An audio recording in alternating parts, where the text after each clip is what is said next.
जय श्री महाकाल। दोस्तों, शिव जी सनातन धर्म में परम पूजनीय हैं तथा सदैव ही अपने ज्ञान के माध्यम से भक्तों का मार्गदर्शन करते हैं। आइए शिव जी के स्वरूप से आज कुछ नया सीखते हैं। शिव जी को त्रिशूलधारी भी कहा जाता है।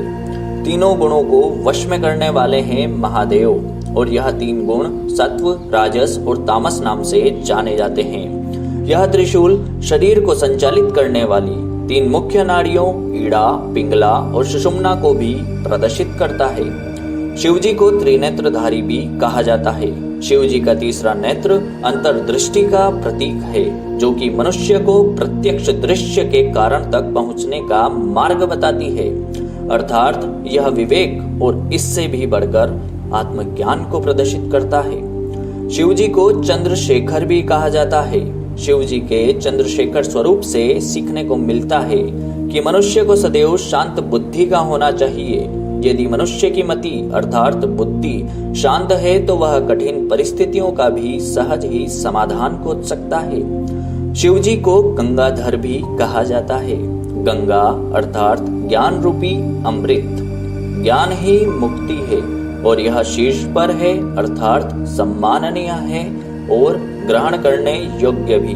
इसलिए मनुष्य की पहली प्राथमिकता यही होनी चाहिए। शिव जी को डमरूधारी भी कहा जाता है। डमरू दो भागों में बटा होता है।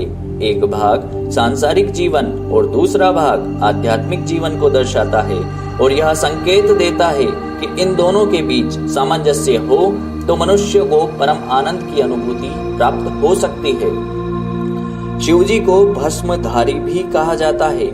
मनुष्य का अंतिम अवशेष है भस्म। भस्म शिव जी के वैराग्य गुण को प्रदर्शित करती है।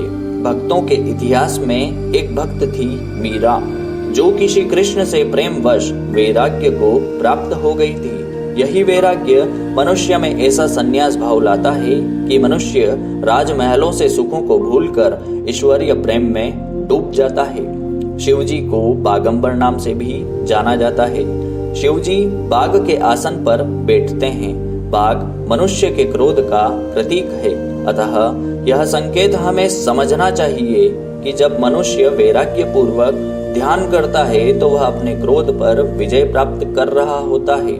इसलिए जीवन में ध्यान को अवश्य ही समय देना चाहिए। शिव जी को नागेश्वर नाम से भी जाना जाता है।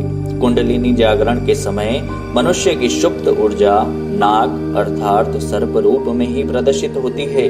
कुंडलिनी ऊर्जा को ब्रह्म चेतना भी कहा जा सकता है। मनुष्य में उपस्थित इस ईश्वरीय शक्ति से एकाकार का प्रयास मनुष्य को सदैव करना चाहिए। शिव जी के स्वरूप का अभिन्न अंग किंतु उनसे भिन्न है नंदी। धर्म का आधार है महाराज नंदी। इनके चारों पैर चार पुरुषार्थों धर्म, अर्थ, काम और मोक्ष को दर्शाते हैं। अतः चारों पुरुषार्थों का ज्ञान प्राप्त कर मनुष्य को उनका पालन करना चाहिए। दोस्तों, इस वीडियो में बस इतना ही। मिलते हैं नेक्स्ट वीडियो में। धन्यवाद। जय श्री महाकाल।